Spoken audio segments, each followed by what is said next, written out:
and welcome back to my returning subscribers that have just tuned in. I thank you guys for tuning back in and watching another video.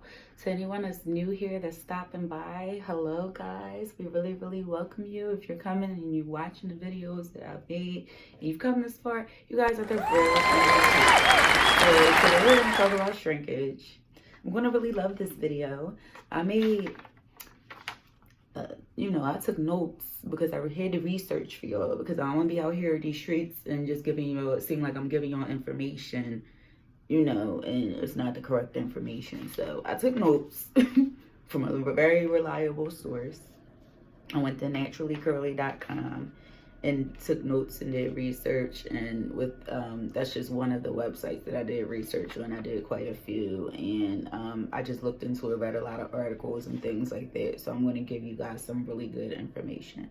You trying to figure out what's going on in my head today? Yes, it's in a bun, and this video is just perfect for me to kind of illustrate what happens with shrinkage through my hair. But it's in a little ballerina bun. I just used some edge control.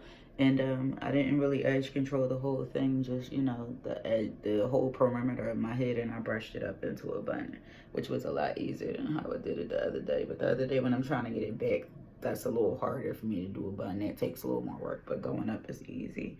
I may be able to one of these days show y'all my tutorial, because the way that I did this bun is different than my other bun tutorial.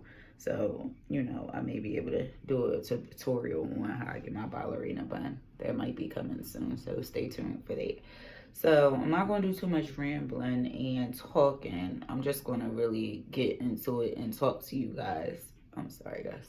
I don't know, I thought something was behind me. And get into it and talk to you guys about shrinkage, because you've always heard this saying. It's very cliche now, and it's a very old saying. The shrinkage is real. It is, so I'm just going to enlighten y'all, inform y'all, take your notes, get your notepad out. You're just going to learn some things and going to see a different perspective by the end of my video. So let me get started.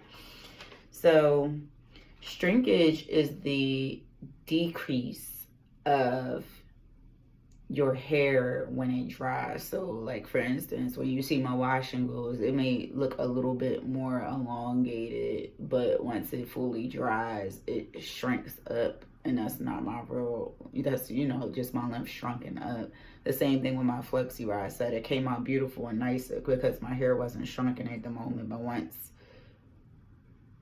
once it like really dried and things like that, it shrunk back up. So here we are. This is why my hair is in a bun. I'm gonna get more into the other stuff with it too. Depending on your hair type and your hair's porosity, your hair can shrink up to 90%. I know that my hair does that. My hair always appears short. If y'all watch like a lot of my wash and go videos and y'all look at a lot of the thumbnails, like how my hair looked when it was in the flexi rod set yesterday, or the perm rod set the other day that I did, it looks a lot shorter than what it is in real life. So it's just like, that's something, with natural hair, it's like you can't get away from that. It's shrinkage is there, and it's happening, but your hair can shrink up to 90% of what your actual length is. So that's something that you have to definitely think about when considering and thinking about shrinkage. Your hair is going to shrink up to the most 90%, depending on your hair type and your hair porosity. If you have a looser hair texture, your hair is not going to shrink up as much. People with people with looser hair textures, they don't suffer from shrinkage. And I don't even want to say suffering, because shrinkage is a beautiful thing. I'm really getting to it. They don't experience shrinkage to the extent of what someone with like my hair texture with type 4 would experience. So there's that.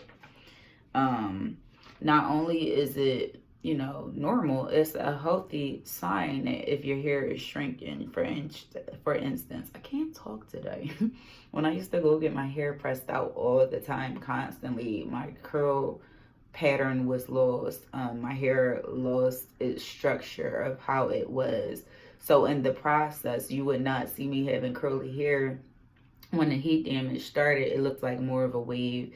And then when it was really took its course, my pieces were straight. That's why I said I can't wait. October 6th is my 2-year anniversary. So when I go in, you're going to see that picture in the beginning when my hair was completely damaged. It had no curl pattern, no elasticity, no anything, because my hair was like really fried. So, you know, there's that. Like, you know, my hair is in a healthier state. It's not unhealthy anymore. People that decide that they want to use flat irons and things like that, I'm not telling you that I'm judging you or anything like that, because that is what you're choosing to do. But I'm just saying, for the sake of wanting healthy hair, I just avoid heat altogether. The only heat I may do is I might put the blow dryer on a lower heat through to get my wash and goes dry, or I might sit under a hooded dryer. That's not damaging to my hair. But I know if I go on with the flat irons, party's all the way done for my hair. It's going to get to the point that, you know what I mean, I'm just going to suffer from damage, and that's going to stunt my growth. So I don't even bang with heat. I don't mess with heat. I don't deal with heat. Heat is not, and I'm talking about heat with flat irons and curling wands and stuff like that. I don't bang with that stuff because I just don't want the damage. So, you know, there's that.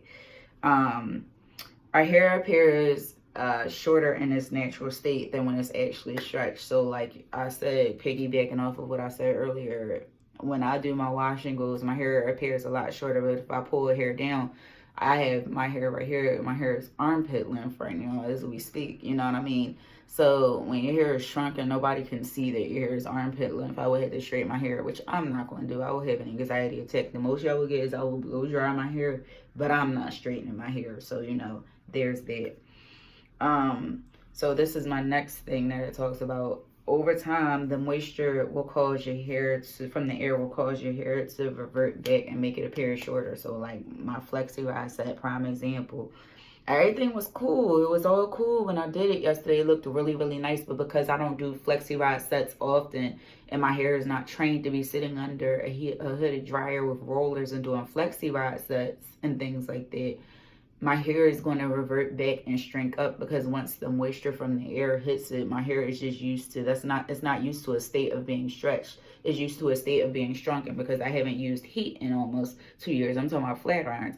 So it's not used to it. So once the moisture hits your hair, it's going to shrink back up and it's going to appear shorter. That is another reason why I put my hair in the bun. Like, my hair is shrunken back up and it's going back into the state it was in before I put the rods in my hair. So your hair is just going to revert back to what it knows. It's going to go back to what it knows. So my hair knows wash and goes and being shrunken. It's going to go back to that state. So there's that. The other thing I have is, it's very difficult when you're on your natural hair journey to accept shrinkage. For me, it was very difficult. Like Big Chop, that was cool. I loved it. When it got to the in-between stage, when I saw how my hair looked, I wasn't able to accept the shrinkage. So it's kind of hard, you know, to accept it because of like society's views. They want us to always straighten our hair. They want us to do things that are more European ways of doing things. Like, if I want to be quite so frank, and our hair is just made differently. Like, somebody that has a looser curl texture and things like that, or that has wavy hair and things like that, like, I'm not even going to say somebody that has a looser curl texture. Somebody whose genetic makeup is different than ours, their hair can handle being straightened, and it's not going to be to the same extent as when we straighten our hair over and over again, and we really see like a lot of damage that's irreversible. Like my heat damage, I could have grew it out in transition. I just wasn't really with it. I wasn't patient enough, so I just cut my hair off and started over. But like, it really comes to, you know, it's just society wants us to be accustomed to that, but our hair is beautiful as it is. And if we had more people speaking about how beautiful our hair is, accepting shrinkage wouldn't be a hard thing. Like, I don't have a hard time accepting shrinkage. I prefer wearing my hair in wash and goes over a flexi rod set or perm rod set, but because I wanted to venture out for the sake of y'all watching and for y'all to see different things with my hair, I did experiment those times with it. But for the most part, anybody that knows me, I've been growing my hair out for 2 years, and I made a video on it using mainly wash and goes, you know. So our hair, and it's not everybody in society that says it, but it's certain people in society, they look at us and they even try to ban us from wearing our natural hair in work environments. EvaniWithAV, I'll link her video in my description box. She talked about that. You know, they try to ban us and send us home because they think our hair is unkept or untamed because we're wearing it in its natural state. That's a whole nother thing. And like I said, she really goes in depth about it. And I watched her video yesterday, which was awesome. So shout out to her. She touched and talked about that. Like our hair, because our hair is different, people look at it as like, oh, it's unkept, it's untamed if it's not straightened. Like, and they try to really ban us from being able to wear our hair like that. That's why I'm so grateful right now I'm not working, you know what I mean, and having to go to work and wear my natural hair. Because even when I was at work, you know, when I big chop, people looked at me funny, like, you know, because I wasn't straightening my hair and I was embracing what God had given me. You know, shrinkage often, you know, is something in our natural hair, and this journey is about embracing what God has given you. So I think people need to really, truly understand it. And I don't think people touch on that enough. And, you know, it's just you have to embrace what God has given you. But a lot of times, like I said, you've seen stories about people get sent home because people think their hair is unkept and things like that. And that's completely not true. Like, our hair is very versatile. It's very beautiful. Like I said, it's not everybody that's saying that. But you have certain people, that's how they look at our hair. But, you know, I would love to see more people wearing a natural hair out in its natural state, you know, and embracing the shrinkage. It starts with self-acceptance. When you embrace the shrinkage, it's self-acceptance. Accepting yourself the way God has created you. And once you're able to do that, your journey is just going to take off. My hair really took off when I was able to accept my hair the way that it was, when I was really able to love my hair the way that it was, and be like, you know what, my hair is beautiful. Like, my hair is dope. My hair is popping. Once you're able to accept it, your hair is going to take off and it's going to grow, honey, because you are accepting what God has given to you. Like I said, I'm going to link EvaniWithAV's video down where she talks about that and she speaks about that, because she did a really good job illustrating that. You know, they have states now, when it shouldn't be like that, where they're banning that you get sent home from work because your hair is in its natural state and things like that, or like people that have just went through things with like braids and stuff like that. So she touches on that, and I'm going to link that in the description box. The next thing is, accept your own hair type and do not try to set your hair goals based on others and their hair. My hair is type 4 hair. That's about all I'm gonna get into with hair type, and I'm not really want to go in depth about this. I have type 4 hair, right? So I don't set my goals. In the beginning of my journey, let me make this disclaimer. In the beginning of my journey, I was setting my goals based off of other people's hair and other influencers that I would see before I got onto YouTube. But you kind of can't do that because your hair is not like theirs. I want to make that disclaimer again. You cannot set your hair goals based off of somebody else's, because your hair is not like theirs. Jalea Majette, she has really, really beautiful, pretty hair. I pray I said her name correctly. And I know that my hair is not like hers, so I can't set my hair goals and my hair journey off of hers. I have to set it off of me and how God created me and what my hair is like. And that's what my hair has really been thriving, just that acceptance portion and learning to accept myself the way that I am. So I don't set my goals and things like that off of other people's hair, and I don't pay attention and, you know, just being all about their hair. Comparison is really the stiller of joy, and you don't want to compare or, you know, set your goals. And like, kind of like, it was almost like in the beginning of my hair journey, I would lust after other people's hair. Like, I would really want their hair really, really just bad. And I'm just like, you know, like, as I've grown and evolved in my journey, I realized, you know, God made your hair the way that it did, and your hair is beautiful just as well as everybody else's. And when I learned to accept that, that was when my journey like really took off. The next thing I want to say is, the goal of our natural hair journey is to learn what routines work for us, and to also figure out what products to avoid. That's really the goal of our natural hair journey. Like, it's cool to know your hair type. It's cool to learn about your hair type. it's cool to know all those things, but once you learn your routine and what products work for you, that's a major key with hair growth, you know. So but shrinkage is just, it's a beautiful, beautiful, beautiful, beautiful thing. Like it's a super beautiful thing, and I wish more people would embrace it. You will be able to see people, and I'm going to insert it in at the end of the video, pictures of people that they have their hair shrunken, and once they pull it out, it's a lot longer. Shrinkage is a misunderstood concept. I can't talk today. It's a misunderstood concept that I think people need to really look into. Even if you type in pictures of shrinkage natural hair on Google, I used to do that, you will see people, it's just amazing and astounding how long their hair really is, but it's so shrunken you would never be able to see that. But they embrace their natural hair texture, as I do. So there's that.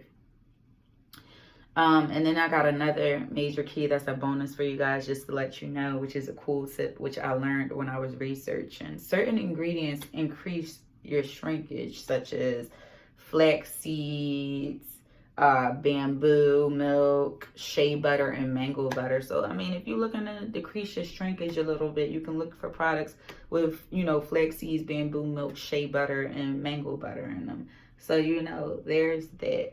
So I really hope this video was helpful. I really hope you guys enjoyed it. You're going to see a few videos of shrinkage after this video that are going to come, that are going to just blow your mind so you can kind of understand it. I really hope it kind of was an eye-opener for that, and I'm just so grateful and thankful to be able to, you know, just keep creating content for you guys. If you haven't done so already, don't forget to like, comment, and subscribe, and hit the bell bar notifications. I shoot videos every day, but I don't have a specific set time of when I shoot those videos. But, you know, if you have the notifications, you ain't even got to stalk and see when the video about the, you know, it's going to be there. It's going to come up all up on your screen, your iPad, your phone, your tablet, all that good stuff. It's just going to pop up and you're going to be able to see it. You'll be able to see me, see my beautiful face. It's written all over your face. I don't know why I sing that song, y'all. But you'll be able to see my beautiful face, be able to see me, speak to you about a lot of different things, help to uplift and empower. And I'm just so grateful for you guys, for all my subscribers. I thank you so much for tuning in. For the people that are going to subscribe, we really welcome you guys. Thank you. You guys are awesome. It has been a pleasure speaking to you guys in this video. And I hope you guys really enjoy. I will talk to you guys soon. Bye.